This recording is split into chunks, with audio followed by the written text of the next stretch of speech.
Dans les ateliers de production du fabricant de pain d'épices Fort Wenger à Guerdwiller, l'activité tourne au ralenti. Pour la première fois, depuis sa création en 1768, les lignes de production ne fonctionnent que 2 ou 3 jours de la semaine, en pleine période de Noël. Qu'est-ce que tu fais de bon là? Voilà, c'est une petite idée que j'ai de nouveau pour développer des petits sablés pépites choco.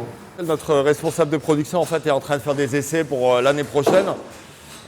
Normalement à cette période-là, on devrait être en train de faire tourner les lignes.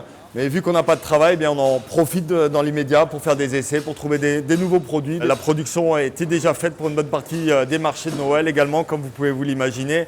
Voilà, donc on a des stocks vraiment très importants malheureusement. Alors que les mois de novembre-décembre représentent 50% du chiffre d'affaires de l'entreprise, avec le reconfinement et l'annulation des marchés de Noël, Steve Rich estime les pertes entre 4 et 5 millions d'euros. Pourtant ici, l'organisation a été revue pour éviter le chômage partiel. T'en as beaucoup à faire de cela 134 du coup, D'accord. plus 10 grands comme ça. Normalement, ça devrait être le rush. Marine, ici présente, devrait être en magasin, en train de servir nos clients.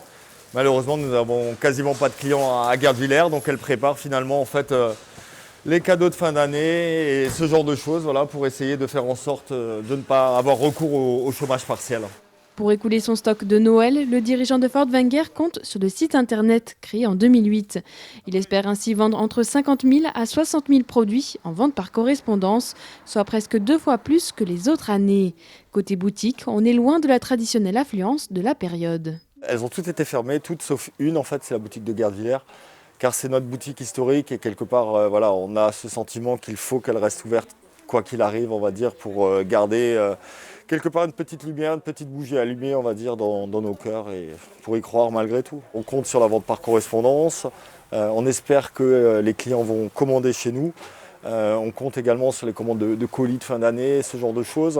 Donc voilà, plus bien entendu la grande distribution également. Il nous reste des canaux sur lesquels on peut essayer de vendre nos produits, mais voilà, ça va être très compliqué et on compte clairement sur les Alsaciens notamment pour nous soutenir vraiment. Solidaire envers les soignants au premier confinement, Steve Rich souhaite aujourd'hui soutenir les entreprises avec sa nouvelle opération Fort Wenger, un Noël solidaire.